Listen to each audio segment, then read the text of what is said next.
Padayon yung ginabantayan sang pag-asa ang duwa ka low pressure area sa sulod kag sagwa sang Philippine Area of Responsibility.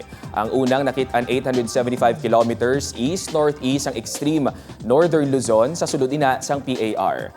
Ang ikaduwa naman ang nakit-an 1,960 kilometers east-northeast ang extreme eastern Visayas.